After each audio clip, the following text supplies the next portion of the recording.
सभी विद्यार्थियों को नमस्कार। आज हम समास के विषय में पढ़ेंगे। समास शब्द का तात्पर्य है संक्षिप्तीकरण अर्थात संक्षिप्त करना। जैसे पेट भरकर, इसका समास होगा भरपेट। रसोई के लिए घर, रसोई घर। समास किसे कहते हैं? संक्षिप्त करने की विधि समास कहलाती है।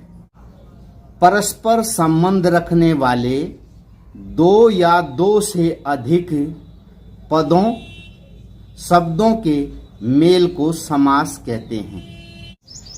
समास के नियमों से निर्मित शब्द सामासिक शब्द कहलाते हैं। इन्हें समस्त पद भी कहते हैं। जैसे चंद्रमुख, रसोई घर, पुस्तकालय। अब हम समास विग्रह को जान लें। समस्त पद अथवा सामासिक शब्द के मध्य के संबंध को स्पष्ट करना सामासिक विग्रह कहलाता है।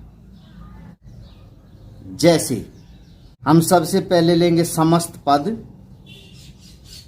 पूर्व पद, उत्तर पद, समास विग्रह।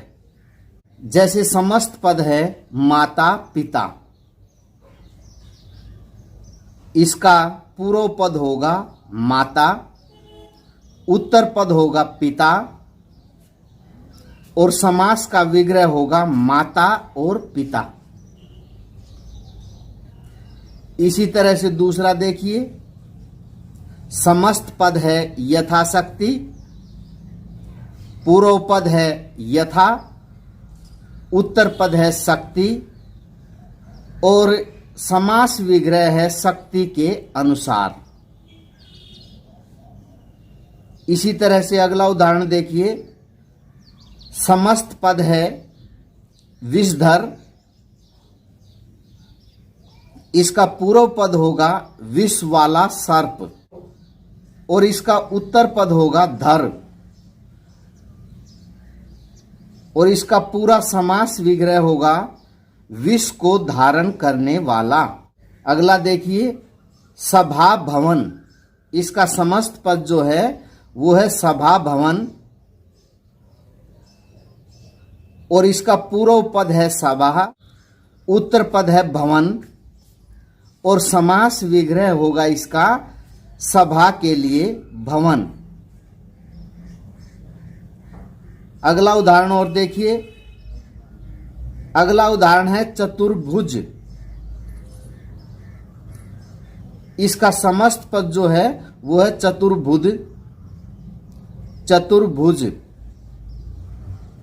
इसका पूर्व पद होगा चतुर, उत्तर पद होगा भुज और इसका समास विग्रह होगा चार भुजाओं का समूह। अब हम जानेंगे संधि और समास में अंतर। संधि में वर्णों का मेल होता है जिसके फलस्वरूप वर्णों में ही परिवर्तन होता है। जैसे सुर जमा में इंद्र, सुरेंद्र, इसमें जो परिवर्तन हुआ है वो ए और ई में परिवर्तन हुआ है। जब ए और ई मिले हैं तो इसका ए हो गया है। ए और ई का मेल ए में परिवर्तित होकर सुरेंद्र शब्द बन गया है। जबकि समास में पदों का मेल होता है तथा वर्णों में कोई परिवर्तन नहीं होता। समास में एक से अधिक शब्दों पदों को मिलाकर उनका संक्षिप्त रूप बना दिया जाता है। जैसे रसोई के लिए घर, रसोई घर। इन शब्दों पदों को संक्षिप्त करके रसोई घर सामासिक शब्द बना दिया गया है। समास में जो महत्वपूर्ण समझने की बात है वो ये है कि आप शब्द और पद में अंतर समझ लें। जब कोई शब्द अकेला होता है तो वो शब्द कहलाता है। जब हम शब्द को वाक्यों में प्रयोग कर लेते हैं तो वो शब्द पद बन जाता है, वहाँ हम उसे पद कहते हैं। उदाहरण के लिए, अस्मक पुस्तक पढ़ रहा है। इसमें अस्मक और पुस्तक संज्ञा है, पढ़ रहा है क्रिया है। वाक्यों में प्रयुक्त शब्दों को पद कहते हैं। उन शब्दों के व्याकरणिक परिचय को पद परिचय कहते हैं। व्याकरणिक परिचय से तात्पर्य है वाक्य में प्रयुक्त उस पद की, उस शब्द की स्थिति बताना। जब हम किसी शब्द को वाक्य में प्रयोग करते हैं और वो पद बनता है, तब हम उसकी स्थिति बताते हैं। उसका लिंग, वचन, कारक, संज्ञा, सर्वनाम आदि बताते हैं। अब हम जानेंगे समास के भेद।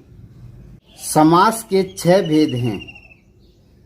नंबर 1, तत्पुरुष समास। नंबर 2, अव्ययी भाव समास।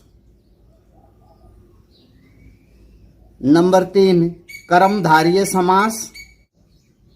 नंबर 4, द्विगु समास। नंबर 5, द्वंद्व समास। नंबर 6, बहुब्रीहि समास।